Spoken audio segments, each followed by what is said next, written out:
সবার জন্য আজকে আবার নিয়ে আসলাম আরেকটি সত্য ঘটনার গল্প। মন ভরে গল্প শুনুন, নিজের কলার রস বের করুন এবং চ্যানেলটি সাবস্ক্রাইব করে আমাদের সঙ্গেই থাকুন। এবার কাহিনী শুরু করা যাক। আমার নাম রিয়াজ, আমি ঢাকা বিশ্ববিদ্যালয়ে পড়াশোনা করি, তাই আমি ঢাকাতেই থাকি। আমার গ্রামের বাড়ি ফরিদপুরে, সেখানে আমার পরিবারের সবাই থাকেন, মা বাবা, আমার ছোট একটা ভাই আছে, তারা সবাই গ্রামের বাড়িতেই থাকে। আর আমি বিশ্ববিদ্যালয়ের কাছাকাছি একটা ব্যাচেলর বাসায় বন্ধুদের নিয়ে থাকি। আমার ৩ বন্ধু, তারা আমার খুব কাছের, তারাই আমার বেস্ট ফ্রেন্ড হোসেন, জাকির আর রায়হান। হোসেনের গ্রামের বাড়িও ফরিদপুরে, আমাদের বাড়ির সামনেই তাদের বাড়ি। আর রায়হান, জাকির তাদের সাথে কলেজেই পরিচয়। আমরা যে ব্যাচেলর বাসায় থাকতাম সেই বাড়িতে একটু ঝামেলা হয়েছিল, এর জন্য বাড়িটা ছেড়ে আমরা শাহবাগের একটি এলাকায় ব্যাচেলর বাসা নিয়ে থাকছি। আজ ১ সপ্তাহ হবে। সবকিছু ভালোভাবে চলছিল, কিন্তু হঠাৎ ২ দিন ধরে আমাদের কাজের মেয়ে সুলতানা আসছে না। ব্যাচেলর মানুষ আমরা, বুঝতেই তো পারছেন, নিজেরা রান্না করে খাওয়ার মতো সময় পাই না। তবুও এই ২ দিন ভার্সিটি বন্ধ থাকায় একদিন কোনো মতে রান্না করে, আরেক দিন রেস্টুরেন্টে খেয়ে কাটিয়ে দিয়েছি। কিন্তু আর সম্ভব না, তাই পাশের বাসার এক ভাইয়ের কাছ থেকে সুলতানার ফোন নাম্বার আনলাম। সুলতানার কাজ বলতে কয়েকটা ব্যাচেলর বাসায় গিয়ে রান্না করে দিয়ে চলে যায়। নাম্বার এনে কল দিলাম, রিসিভ করলো সুলতানা। আমি বললাম, কিরে তুই কোথায় আছিস, তোর কোনো খোঁজ খবর নাই, আমরা কি না খেয়ে থাকবো বলো। সুলতানা তখন বলল, আরে না ভাইয়া, আমার স্বামী অসুস্থ, তাই বাড়িতে চলে আসছি, আপনাদের জানাতে পারিনি, সরি ভাইয়া। আমি বললাম, আরে সরি বলতে হবে না, তোর স্বামীর এখন কি অবস্থা? সে বলল, ভাইয়া এখন আগের চেয়ে অনেক ভালো আছেন। আমি বললাম, আচ্ছা তাহলে ঠিক আছে, আর তোর এই নাম্বারে কি বিকাশ খোলা আছে? সে বলল, জি ভাইয়া। আমি বললাম, আচ্ছা আমি কিছু টাকা পাঠাচ্ছি, টাকা যাওয়ার পরে বলিস, আর শুন লাগলে আরও বলবি। আর কাজে তাহলে কবে আসবি এটা আমাকে জানা, আমরা তো রেস্টুরেন্টে খেয়ে দিন পার করছি।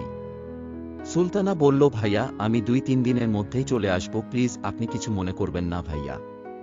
আমি বললাম, আচ্ছা ঠিক আছে, এই বলে কথা শেষ করলাম। সুলতানা যেহেতু কয়েকদিন পরে আসবে, তাই আমরা চিন্তা করলাম কোনো মতে রান্না বান্না করে আমাদের খেয়ে নিতে হবে। এইভাবেই দিন যাচ্ছিল। ভার্সিটি শেষে আমরা বাসায় এসে রান্না করতাম, এভাবে দিন পার করছিলাম। তারপর সুলতানা আসলো ঠিক ৪ দিন পরে। আমি জিজ্ঞেস করলাম, কিরে কি অবস্থা তোর স্বামীর? সে বলল, জি ভাইয়া এখন ভালো আছেন।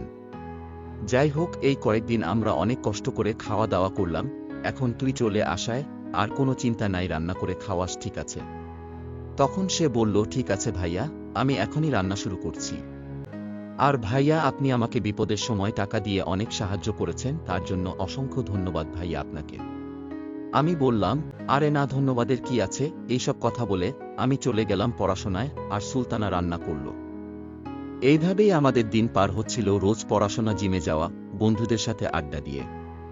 সুলতানা আসার কয়েকদিন পরে আমি হঠাৎ একদিন বাসায় ছিলাম, আমার শরীরটা ভালো ছিল না, মাথায় প্রচুর ব্যথা করছিল, তাই আর ভার্সিটিতে যেতে পারিনি। তবে আমার বন্ধুরা ভার্সিটিতে চলে গেছে, আমি বাসায় একাই ছিলাম। কিছুক্ষণ পরে সুলতানা বাসায় আসলো, আমি দরজা খুললাম দিলাম, সে আমাকে দেখে বলল, ভাইয়া আপনি এখনো কলেজে যান নাই? আমি বললাম, না আজকে ভার্সিটিতে যাই নাই, আমার মাথায় ব্যথা করছে এজন্য। আমি সুলতানাকে বললাম, তুইও তো আজ দেরি করে আসলি কেন? তখন সে বলল, ভাইয়া একটু দেরি হয়ে গেছে, আমার বাসায় কিছু কাজ ছিল তাই। আমি বললাম, আচ্ছা ঠিক আছে, এখন রান্না করতে যা, আমি আমার রুমে শুয়ে আছি। সে আচ্ছা ভাইয়া বলে রান্না করতে চলে গেল, আর আমি আমার রুমে এসে শুয়ে পড়লাম। কিছুক্ষণ পরে সুলতানা আসলো, আমার রুমে এসে আমাকে বলল, ভাইয়া যদি কিছু মনে না করেন আমি কি আপনার মাথা টিপে দিব? আমি বললাম, আরে না, তাহলে তো আরো ভালোই হয়, ভাবছিলাম তোকে বলবো, কিন্তু তোর তো শুধু রান্না করার কাজ, অন্য কোনো কাজ করানো যাবে না তাই। সুলতানা বলল, কি যে বলেন ভাইয়া, সব বাড়িওয়ালা তো সমান না, আপনারা অনেক ভালো মনের মানুষ, বিশেষ করে আপনি। আমি বললাম, হয়েছে, এখন মাথা টিপে দে। সুলতানার কোমল হাতে আমার মাথায় টিপে দিল, কিন্তু আমি লক্ষ্য করলাম সুলতানা ইচ্ছে করে যেন ওর বুকটা আমার মাথায় স্পর্শ করাচ্ছে, কেন জানি না। তখন আমার মাথায় অন্য কিছু কাজ করছিল, আমিও এখন ইচ্ছে করে আমার মাথাটা ওর বুকে লাগালাম, কিন্তু সে কিছুই বলল না। আমি মনে মনে অবাক হচ্ছিলাম, সুলতানা হঠাৎ করে এমন কেন করছে, এইসব ভাবছিলাম। আবার ওইদিকে আমর সিংহ পুরুষটা সজাগ হচ্ছিল, তাই আর অন্য কিছু না ভেবে কাজে লেগে পড়লাম। এখন আমি ইচ্ছে করে আমার এক হাত আমার মাথার উপরে নিলাম, হাতটা নেওয়ার সময় সুলতানার বুকটা স্পর্শ করে নিলাম, কিন্তু এবারও সুলতানা কিছুই বলল না আমাকে। তাই এখন আমি মোটামুটি শিওর হয়ে গেছি যে সুলতানা আমাকে দিবে। শুরু হলো আসল খেলা। আমি সুলতানাকে বললাম, সুলতানা আমার পাটা একটু মালিশ করে দিবি, মাথার ব্যথা অনেকটা কমছে। সুলতানা আচ্ছা ভাইয়া বলে মালিশ করতে লাগলো। আমার পরনে ছিল হাফ প্যান্ট। সুলতানা আমাকে বলল, ভাইয়া আমি তেল নিয়ে আসব। আমি বললাম আচ্ছা ঠিক আছে, যা নিয়ে আয়। সে তেল নিয়ে আসলো। এই সুযোগে আমিও আমার প্যান্টটা আরেকটু উপরে তুলে রাখলাম। সুলতানা তেল দিয়ে আমার পা মালিশ করতে লাগলো। আমি সুলতানাকে বললাম, একটু উপরের দিকে মালিশ করে দে তো। সে আস্তে আস্তে উপরের দিকে মালিশ করতে লাগলো। আমিও আস্তে আস্তে বলছি, আরেকটু কাছে আয়। আমার খুব শান্তি লাগছিল। সুলতানার হাতটা যখন আমার ওইটায় লাগে মনে হচ্ছিল আমি এক অন্য জগতে চলে গেছি। সুলতানাও চুপচাপ মালিশ করছিল। আমি বুঝতে পারলাম সুলতানা আমাকে সুযোগ দিচ্ছে, তাই আর দেরি না করে আমি সুলতানাকে জড়িয়ে ধরলাম। শক্ত করে ধরে আদর করতে লাগলাম। তখন সুলতানা আমাকে বলল, ভাইয়া আপনার বড়িটা খুব সুন্দর, খুব শক্ত। সুলতানা কথা শুনে বুঝতে পারলাম সে আমার জিম করা বড়ি দেখে লোভ সামলাতে পারেনি, এর জন্যই আমাকে বাধা দেয়নি। আমি আর কোনো কথা না বলে তাকে মন ভরে আদর করতে লাগলাম।